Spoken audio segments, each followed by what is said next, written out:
நம்ம ஆன்லைனில் பார்க்குற எல்லா வீடியோக்களும் நம்மளுக்கு கருத்துக்கள் சொல்கிறதில்ல. ஆனால் சொல்லப்படுற சில கருத்துக்கள் நம்ம மனசுக்குள்ளே ஆழமாக பதிஞ்சிடுது இல்லையா? அப்படிதான் இந்த வீடியோவும் எனக்குள்ள ஒரு கருத்தை பதிய வச்சுட்டு போச்சு.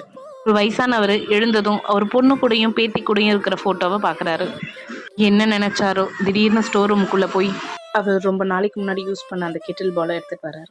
என்ன நினைச்சாரோ திடீர்னு அதை வெயிட் லிஃப்ட் பண்ண ஆரம்பிக்கிறாரு. அக்கம் பக்கத்தில் இருக்கவங்கலாம் வயசான காலத்தில் இவருக்கு எதுக்கு தேவையில்லாத வேலை, எதுக்கு இந்த கிழமை தேவையில்லாத வேலைலாம் பண்ணிட்டு இருக்காங்க, ஆளாளுக்கு ஒரு கருத்து. ஆனால் அவர் எதுவுமே காதில் வாங்கிக்கல. அவர் அவரோட வேலையை கரெக்டாக செஞ்சிட்டு இருக்காரு. நாட்கள் போகுது. கிறிஸ்மஸ் வந்தாச்சு. அவர் பேத்திக்காக வாங்கின அந்த ஸ்பெஷல் கிஃப்ட் எடுத்துக்கிட்டு அவர் பொண்ணு வீட்டுக்கு போகிறாரு. பிரித்து பார்த்தா அதுக்குள்ளே ஒரு பெரிய ஸ்டார். அவரே அவர் பேத்தியை தூக்கி அந்த ஸ்டாரை மாட்டுறாரு. அப்போ தான் அவங்க பொண்ணுக்கே புரியுது இவர் எதுக்கு இவ்வளோ நாள் வெயிட் லிஃப்டிங் பண்ணாருன்னு.